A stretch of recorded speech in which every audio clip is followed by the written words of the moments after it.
Welcome.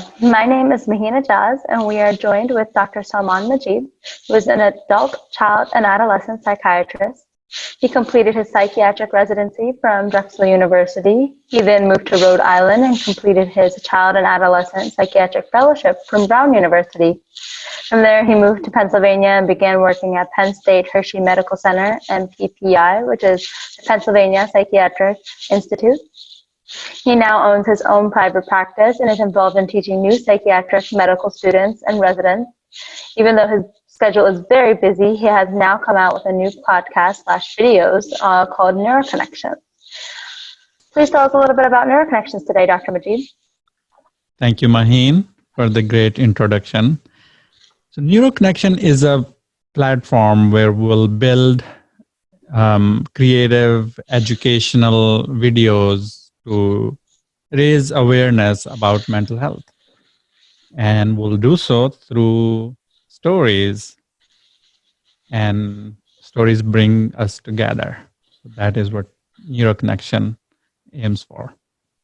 So how did you come up with this idea of Neuroconnections, or why did you come up with Neuroconnection? So basically, there are several challenges in mental health field. On one hand, we have significant lack of awareness and misinformation filled with biases and stigma that make it difficult for people to reach out. On the other hand, there are people who want to seek help and have overcome that shame or stigma, and they cannot find providers or help in time.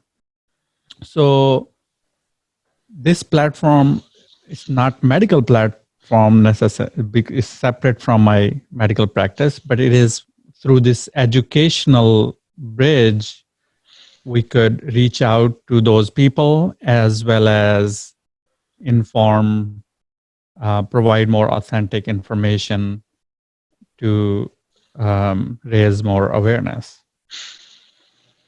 You talk about stories. What type of stories will we be hearing on Neuroconnection?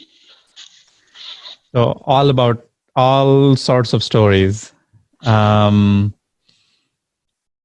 Stories are actually all around us, and any story that involves human emotion, struggle, pain, suffering, that would be in connection with our platform. And if you look at also movies or other folklore or stories, there is always conflict, and protagonist has to go through challenges. So we could even use that. And another method that we wish to use is for commonly repeated themes, for example, now coronavirus and how it is impacting. If we don't have person to tell exactly that story themselves, but we learn about those through so many different mediums, we could create a fictional character who could make that story come live. And then we could use that to discuss or reach out to people who are dealing with that particular challenge. That sounds engaging. Are there any fears with starting this new project? There is always fear of failure with anything new. Even more than that, there is fear of mean or toxic criticism. As we grow up and go through years of training and education, in some ways that fear grows bigger.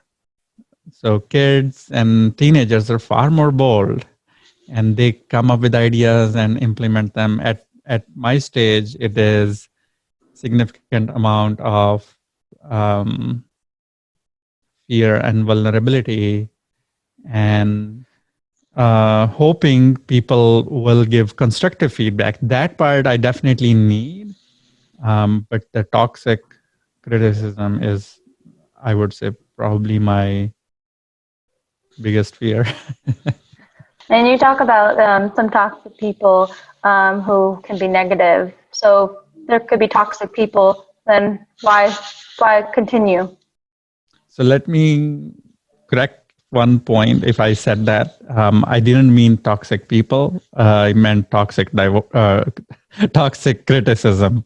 Oh, sorry. Yes. So because people themselves are different, but sometimes we might do something that's not as nice. So that's what I meant if I use that word. The other thing, why do it despite my fear, is because that's what I tell my patients or my kids. To overcome your fears, you have to face your fears.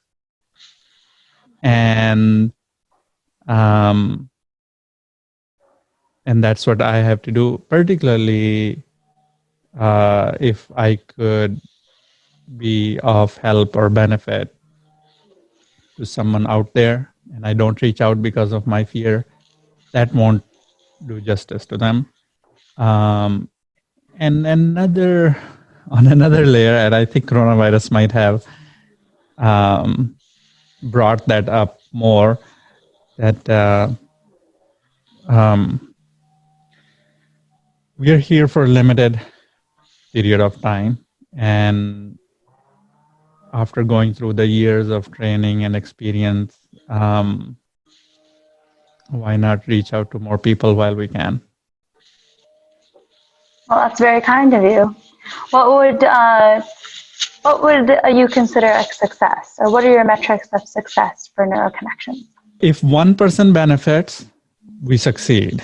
And that this platform, everything we do through this whole Neuroconnection platform would be worth it. And how we will know is through engagement from our listeners and viewers. And